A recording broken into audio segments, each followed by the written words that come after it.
Salut à tous, on se retrouve ce soir pour parler mercato, vu qu'on est en plein mercato hivernal. Donc on est le 22 janvier, il reste exactement 9 jours de mercato et plus les jours vont passer, plus il y aura bien sûr d'infos. Et on commence aujourd'hui les gars avec le milieu français Corentin Tolisso. On peut voir que le Bayern Munich a changé d'avis concernant Corentin Tolisso. Pourtant il y a quelques semaines le Bayern voulait vendre le joueur français et maintenant ils ont changé d'avis. Ils pensent plus à lui proposer de prolonger tout simplement son contrat. N'oubliez pas qu'il est en fin de contrat, là en fin de saison. Le Bayern il y a quelques semaines voulait le vendre dès cet hiver pour pouvoir récupérer un peu d'argent et du coup ils ont changé d'avis. Ils aimeraient tout simplement que Corentin Tolisso prolonge du côté de l'Allemagne. On va parler de ce joueur, donc ça c'est presque bouclé les gars, c'est vraiment imminent. Manchester City a bouclé l'arrivée de Julian Alvarez, donc c'est un jeune joueur que je pense que personne connaît parce que déjà il est très jeune, il joue du côté de l'Argentine, donc il joue du côté de River Plate, donc c'est une pépite argentine de 21 ans qui évolue du côté de River Plate, donc il devrait signer là dans les prochaines heures, voire prochains jours, du côté de Manchester City. Donc City va le laisser en prêt du coup dans son club actuel et il rejoindra cette équipe de Manchester City normalement l'été prochain. Donc City va débourser 18 millions d'euros pour ce joueur Alvarez, donc bien sûr un nom à surveiller. Bien sûr, si City s'intéresse à ce joueur, si City débourse autant d'argent, parce que 18 millions d'euros, bien sûr, c'est une énorme somme, c'est que voilà, ce joueur, les gars, doit avoir un sacré niveau. Donc, on a hâte maintenant de voir ce que ça va donner en Europe. On va parler de Shaqiri et il est possible que Shaqiri quitte Lyon. Lors de ce mercato, des discussions avec plusieurs clubs anglais, allemands et italiens ont eu lieu, mais il n'y a pas eu d'offre à présent. Un départ en MLS est également possible pour Shaqiri, les gars, qui fait plus trop l'affaire du côté de l'OL. On va dire non plus que c'est un flop, mais voilà, depuis son départ de Liverpool, les gars, c'est qu'on n'entend plus du tout parler de Shaqiri, et qu'il y a beaucoup d'équipes, surtout aux États-Unis, en MLS, qui s'intéressent à lui. On va parler du Paris Saint-Germain avec Tanguy Ndombele. Donc Tanguy Ndombele du côté de Tottenham. J'en avais parlé aussi il y a quelques semaines. Il est actuellement placé sur la liste des transferts. C'est un joueur qui pourrait quitter ce club, soit en prêt ou soit en transfert définitif. Et on peut voir qu'il y a l'AS Roma qui est intéressé par Ndombele, mais aussi le Paris Saint-Germain. Le PSG négocie avec Tottenham pour le prêt de l'ancien lyonnais, d'après Fabrizio Romano, pour vous dire voilà, que c'est une source vraiment fiable. Et du coup Paris aurait pensé à faire un échange avec Paredes. Paris discute avec Tottenham pour se faire prêter Ndombele et a songé à intégrer Paredes dans le deal bien sûr, mais l'Argentin n'a aucune intention de rejoindre l'équipe de Tottenham. À lui se sent très bien du côté de Paris en plus, voilà, il est bien à Paris. Pour moi Paris est supérieur à Tottenham et surtout il a beaucoup de copains argentin du côté de Paris, voilà, Léo Messi, il y a aussi Angel Di Maria, voilà, il y a pas mal d'Argentins et voilà, lui veut pas quitter bien sûr Paris pour rejoindre l'Angleterre. On va parler de la Juventus. On peut voir que 6 joueurs de la Juventus sont en fin de contrat et ne seront pas gardés par le club. Donc Pinsoglio, Perrin, Deseglio, Bernardeschi, Cuadrado et aussi Dybala. Donc voilà cette liste de 6 joueurs et surtout on peut voir quand même des grands joueurs et surtout pour moi le meilleur les gars de cette liste et quasiment le meilleur de la Juventus, c'est Paulo Dybala. Et vraiment il pourrait quitter la Juve et rester en Serie A parce que l'Inter a le plan pour convaincre Dybala. Marotta, donc le directeur sportif de l'Inter Milan, ancien directeur sportif de la Juventus, donc il connaît bien sûr Dybala. Donc il est prêt à offrir un contrat jusqu'en 2027 avec un salaire de 7,5 millions d'euros plus bonus par année. Il y a des contacts avec son agent pour comprendre la situation. Donc voilà les gars, l'Inter s'il venait à ne pas prolonger, bien sûr avec la Juventus, que lui ne veut pas prolonger du côté de la Juve, bien sûr Dybala il espère un petit peu toucher plus d'argent et le problème c'est que la Juve lui a proposé de prolonger son contrat mais avec une baisse de salaire et ça bien sûr voilà, ça ne passe pas bien sûr pour Dybala, un joueur cadre de cette équipe et il pourrait du coup filer du côté de l'Inter. Donc voilà pourquoi pas les gars, une photo montage bien sûr de Dybala avec le maillot de l'Inter, bien sûr ça peut se faire lors du prochain mercato. Et du coup la Juventus les gars va chercher un remplaçant certainement à Dybala et la Juve a fait une offre pour Vlahovic, l'attaquant de la Fiorentina. La Juve aussi veut s'offrir Vlahovic dès cet hiver. Selon la Gazzetta dello Sport, le club du Piémont a envoyé une offre à la Fiorentina de 36 millions d'euros en plus du Suédois Kulusevski, donc un autre joueur bien sûr de la Juve. Donc là aussi un échange, donc 36 millions d'euros plus Kulusevski contre Vlahovic, l'attaquant de la Fiorentina. Donc pour l'instant on ne sait pas bien sûr s'ils vont accepter ou non cette équipe de la Fiorentina. On va parler du FC Barcelone et Oscar que j'avais parlé il y a quelques semaines. Et voilà, il y a quand même une rumeur du côté du Barça. D'après ce qu'on m'a dit, les discussions avec Barcelone ne sont pas encore terminées. Le problème, c'est qu'ils ont du mal à enregistrer les signatures. On a bien vu avec Ferran Torres, ça avait coincé, mais du coup, voilà, tout a été OK. Bref, il doit y avoir des départs du Barça. Il dit que c'est pas encore clôturé, les gars. Il peut pourquoi pas signer avant ce 31 janvier du côté du FC Barcelone, le joueur Oscar qui évolue actuellement du côté du championnat chinois, du côté de Shanghai. Toujours avec le Barça. Des autres pistes, le Barça aurait une short list de joueurs à faire signer, dont Edinson Cavani et Timo Werner, l'attaquant de Chelsea. Donc voilà deux autres pistes, bien sûr, pour le FC Barcelone, surtout dans le secteur offensif. On sait que Kun Agüero, là, il a pris sa retraite. Depay, voilà, c'est un flop, on peut dire, du côté de Barcelone. Luc de Jong, trop irrégulier. Il avait fait 2021 sous Koeman, c'était une catastrophe. Là, en 2022, il revient un peu, mais bon, voilà, c'est trop irrégulier. Le Barça cherche un grand numéro 9. On parle bien sûr de Haaland, mais Haaland, voilà, c'est très très cher. Et surtout, voilà, ce serait un joueur pour cette deuxième partie de saison. Et voilà, le Barça pense à ces deux joueurs. Je pense que la meilleure option, ça reste comme Cavani, qui joue très très peu du côté de Manchester. Ça peut être vraiment un renfort parfait pour les Blaugrana. On peut voir aussi que Félix veut partir au Barça, mais l'Atlético ne veut pas le lâcher. La jeune pépite, portugaise, voilà. Félix lui aussi qui joue pas tout le temps du côté des Colchoneros, bien sûr. Donc le Barça, les gars. Et Félix, pourquoi pas, bien sûr. Bon, après, voilà, ça serait comme un gros montant, parce que c'est comme un jeune joueur, les gars, avec quand même un gros potentiel. Le jeune portugais. On va parler toujours du côté de Barcelone et c'est bien officiel les gars. Donc Ousmane Dembélé ne jouera plus avec le Barça et le club lui demande de partir dès maintenant. Donc voilà les gars, on est le 22 janvier avant le 31 janvier. Normalement d'après les infos en Espagne, Dembélé devrait quitter cette équipe du FC Barcelone. Il y a vraiment une équipe qui est intéressée les gars par Ousmane Dembélé. C'est Chelsea qui pourrait faire une offre de 15 millions d'euros sur Dembélé suite à sa mise à l'écart du FC Barcelone. Et surtout vous savez l'entraîneur de Chelsea c'est qui? C'est Thomas Tuchel.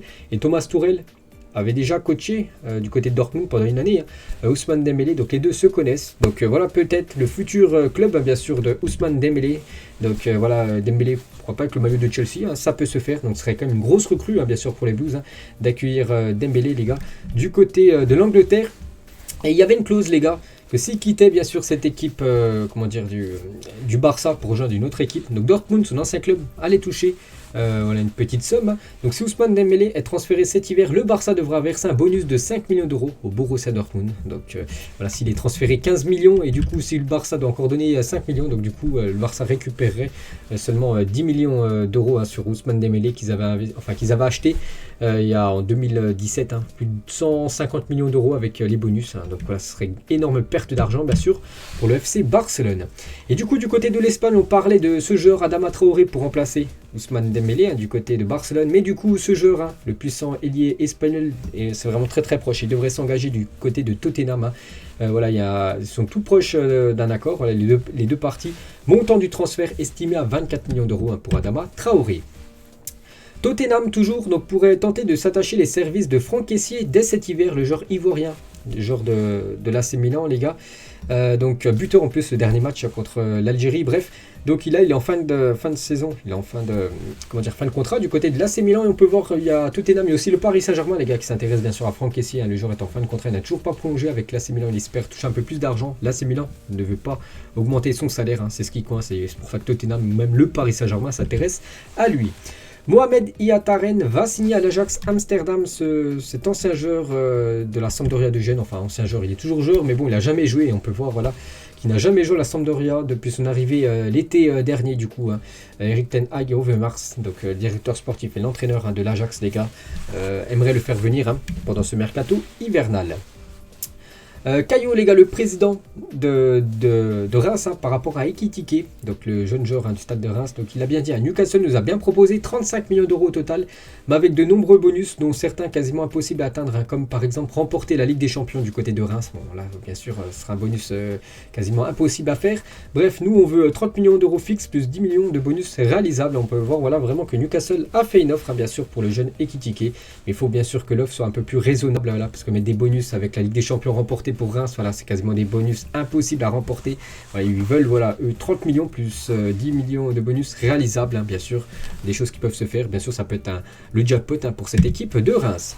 Concernant Erling Haaland, on peut voir qu'il a mis un stop, un non, tout simplement Manchester United. Ça sera certainement pas le futur club de Haaland. Cette équipe des Red Devils donc, est hors course pour signer Haaland, donc les Red Devils. Le Norvégien considère que le club n'est pas une option pour lui, vu le manque de stabilité actuelle de cette équipe, qui est quand même 7ème de Première Ligue. Ils sont même pas sûrs de jouer la future Ligue des Champions, bien sûr. Haaland lui vise un club de top niveau. Concernant Mandanda qui était pisté par pas mal d'équipes, je sais qu'il y avait l'équipe de Nice et Galatasaray qui s'intéressaient à, à Steve Mandanda. Du coup, hier soir, donc il y avait Sampoli qui était en conférence de presse. Il y avait aussi le président Pablo Longoria et il y a une question, est-ce qu'il allait partir ou non. Donc il a fermé la porte, hein. Il ne partira pas cet hiver, hein, le gardien français. Toujours avec l'OM, donc ils auraient donné leur accord à l'AS Roma afin de négocier avec Boubacar Kamara. Le club romain devra cependant se séparer de Diawara avant de potentiellement signer le Marseillais. Donc une petite info les gars. Kamara en fin de contrat lui aussi en fin de saison devrait peut-être. Je sais qu'il y a beaucoup d'équipes en Angleterre dont Manchester United qui s'intéressaient à lui. Et du coup ça pourrait être peut-être l'équipe de José Mourinho, cette équipe de l'AS Roma, le futur de Kamara. Concernant Alvaro González, l'OM a proposé aux Girondins de Bordeaux de prendre en charge une partie du salaire d'Alvaro. Le joueur ne veut pas aller dans un club rival et jouer le maintien, hein, parce que Bordeaux avant-dernier de Ligue 1. Le défenseur espagnol veut rester, mais c'est indésirable. Hein. C'est vrai que l'année dernière, c'était un joueur cadre quand même de cette équipe marseillaise, Alvaro González. Et cette année, il fait banquette sur banquette. Hein. Vous pouvez regarder les derniers matchs, vous pouvez regarder, j'ai pas les derniers matchs qu'il a joué, les nombres de minutes, mais vous allez voir, hein, il est tout le temps sur le banc. González, c'est vrai qu'il vit une saison très compliquée. Et voilà, Bordeaux, ce serait pas une super bonne option pour lui, hein, parce que c'est une équipe comme qui joue le maintien. Et lui, bien sûr, va aller quand même dans une meilleure équipe, hein, que les Girondins de Bordeaux. West Ham, Everton, Newcastle et Leicester sont intéressés par un prêt de Malang Sarr, un ancien joueur de Nice, oui je crois, maintenant joueur bien sûr de Chelsea, il joue peu hein, comme du côté de Chelsea, le joueur ne veut pas partir et Chelsea souhaite le conserver, hein, bien sûr, on peut voir voilà, qu'il y a des belles équipes hein, qui s'intéressent à lui, surtout des équipes qui pourraient lui permettre de jouer beaucoup plus, hein, bien sûr, que ce qu'il joue actuellement du côté de Chelsea. Wirtz, Gravenberch, Wesley Fofana, Jude Bellingham ou même Tchouaméni ou même Hendrik, donc c'est un jeune attaquant de Palmeiras âgé de seulement 15 ans, sont les principaux jeunes joueurs supervisés par le Real Madrid. Hein. Bien sûr, le Real Madrid aime les pépites, hein. Ils en ont recruté pas mal ces dernières années, je pense à Militao, Vini Junior, je pense aussi à Militao, Rodrigo, voilà c'est ce genre-là que je cherchais, et ils pensent bien sûr à l'avenir, hein, Camavinga aussi que j'ai oublié de citer, donc voilà, ces joueurs-là les gars sont potentiellement des joueurs hein, qui pourraient arriver du côté du Real pour le futur du Real Madrid. On peut voir que ça fait là une journal Marca à tous les joueurs que je viens de vous citer, bien sûr, hein, toutes ces pépites. Toujours avec le Real, on va parler de Eden Hazard, n'a pas l'intention de quitter le Real Madrid avant l'été prochain. Hein, il veut quitter le Real Madrid, mais pas cet hiver, il veut bien rejoindre une autre équipe. Mais voilà, lors du prochain mercato, le Belge placé sur la liste des transferts ne souhaite pas quitter le club cet hiver. Hein, donc normalement, s'il quitte le club, hein, ça sera bien sûr en juillet ou août prochain. Concernant Luis Suarez, je l'avais parlé il y a quelques jours et vraiment c'est pas non plus imminent, mais ça se rapproche les gars.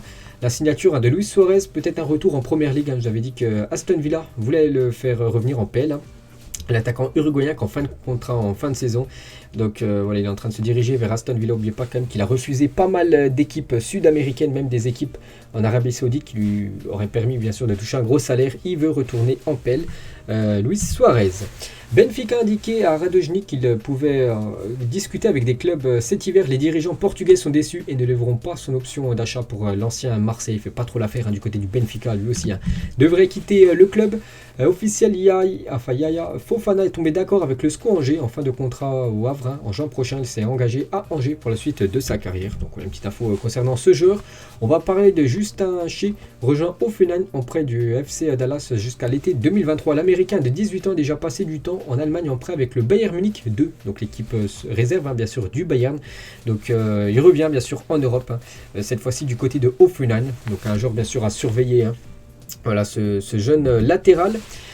Côté FC Barcelone, je sais que le Barça était intéressé par José Gaya, le défenseur gauche de Valence, hein, pour remplacer un peu Jordi Alba. Jordi Alba, depuis le départ de Messi, hein, il est méconnaissable du côté de Barcelone. Bref, pisté par le Barça, Gaya serait même du coup tout proche de prolonger du côté du FC Valence. Son salaire serait légèrement revu à la hausse pour le remercier de sa fidélité. Hein, bien sûr, ça fait quand même pas beaucoup d'années hein, qu'il est du côté de Valence.